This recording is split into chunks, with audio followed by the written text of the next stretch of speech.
দেখো বন্ধুরা, এগুলো দেখে বুঝতে পারছো টোপা কুল। তো কুলগুলোকে আমি ভালো করে টাটি ছাড়িয়ে নিচ্ছি। তো কুলগুলো দিয়ে আমি আচার তৈরি করব। তো তোমরা কে কে কুলের আচার ভালোবাসো জানিও, আমার তো ভীষণ ভালো লাগে। ওই জন্য আমি প্রত্যেকবার এই সময় কুল ওঠার টাইমে কুলটা আচার করে রেখে দিই। ভাতের সাথে খেতে শেষ পাতে ভীষণ ভালো লাগে। এ দেখো আমি তাওয়াতে একটুখানি জিরে আর ধনে ভেজে নিচ্ছি। ভাজা মশলাটা দিলে খুব ভালো লাগে। আর ওদিকে মেথি আর মৌরি আমি ভেজে গুঁড়ো করে রেখে দিয়েছি। দেখতে থাকো আমি কেমনভাবে। তেল নিয়ে নিয়েছি, অবশ্যই সর্ষের তেল নিয়েছি। সর্ষের তেলের মধ্যে আমি 5 ফোড়ন আর শুকনো লঙ্কা দিয়ে দিয়েছি। তো কুলগুলো রোদে দিয়ে যদি করা হয়, আচারটা বানানো হয়, তাহলে খুব ভালো লাগে। কিন্তু আমাদের এখানে যেহেতু ফ্ল্যাটে রোদ নেই, সেই জন্য আমি কিন্তু এটাকে নেড়েই করব। এই দেখো কুলগুলোকে কিন্তু আমি সব এমনিভাবে ফাটিয়ে নিয়েছি, একটু একটু করে প্রতিটা কুল আমি এভাবে ফাটিয়ে। এবার গরম তেলের মধ্যে আমি কুলগুলোকে দিয়ে ভালো করে নেড়ে নেব। যেহেতু আমি এটাকে রোদ দিইনি, কারণ আমাদের ফ্ল্যাটে সত্যি কথা বলতে কি, রোদ দিতে গেলে একদম উপরতলায় উঠতে হবে। সুতরাং সেই জন্য রোদ দেওয়াটা একটু অসুবিধা। যারা ফ্ল্যাটে থাকো তারা জানো এই প্রবলেমটা। তাই আমি এটাকে রোদে না দিয়ে এরকমভাবেই করি। একটুখানি ভিনিগার দিয়ে আমি এটাকে কিন্তু ফ্রিজে রাখি, তাতে কিন্তু আমার অনেক দিন কিন্তু এটা ভালো থাকে। এরকমভাবে তেলে ভালো। এর মধ্যে আমি অবশ্যই নুন দিয়ে দিলাম, যেহেতু টক কুল, নুন দিলাম আর হলুদ দিলাম।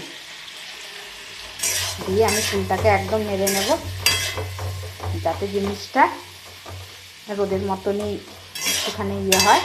তারপরে ভিনিগার দিয়ে কিন্তু আমি আচারটা করব। দেখো এখন মোটামুটি নাড়া হয়ে গেছে। আমি কিন্তু এখন কুলের মধ্যে কিন্তু গুড় দিতে থাকবো একদম পরিমাণ অনুযায়ী। এবার কিন্তু আমি গুড় দিয়ে এটাকে কিন্তু ভালো করে, এই গুড়ের যে শিরাটা হয়েছে, এই শিরায় কিন্তু ভালো করে কুলটাকে ফোটাবো একদম, যাতে একদম ভেতরে রসটা ঢুকে যায়। কুলগুলোকে আমি আগেই ফাটিয়ে নিয়েছি। এই দেখো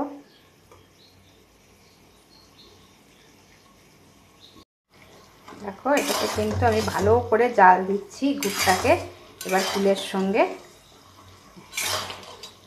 তোমরা কে ভালোবাসো কুলের আচার? আবার অনেকেই আছে কুলের গন্ধটা একদম সহ্য করতে পারে না। আমার কর্তাই একদম কুলের গন্ধটা সহ্য করতে পারে না। ঘরে কুল যদি আনি একদম গন্ধে বুঝতে পেরে যায়, কিন্তু আমার ভীষণ ভালো লাগে।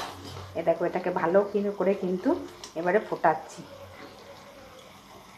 তো কিন্তু আমি এবার একটু বিট নুন দিয়ে দিলাম, এর মধ্যে। এবার আমি, কারণ বিট নুনটা দিলে কিন্তু খুব ভালো লাগে খেতে, তো আমি ছড়িয়ে দেবো। গ্যাসটা বন্ধ করে দিলাম। এখানে আমি ভাজা রয়েছে আমার মৌরি আর মেথি ভেজে গুঁড়ো করে রেখেছি, আর জিরে ভেজে গুঁড়ো করে রেখেছি। মশলা ছড়িয়ে দিলাম, গ্যাস বন্ধ করেই ছড়ালাম। তাতে কি হবে, মশলার গন্ধটা এর মধ্যে থাকবে। দেখো আমার কুলের আচার রেডি। তোমরা কে কে ভালোবাসো ঝটপট জানিয়ে দাও। এই দেখো এটা দেখতে কিন্তু এখন এরকম হয়েছে। ভীষণ ভীষণ ভালোবাসি। গোটা গরমকালে একটুখানি যদি এই কুলের আচার থাকে, খুব ভালো লাগে। Tata, bye bye. আমাদের কেমন লাগলো জানিও। তো আজকের মতো টাটা, বাই বাই।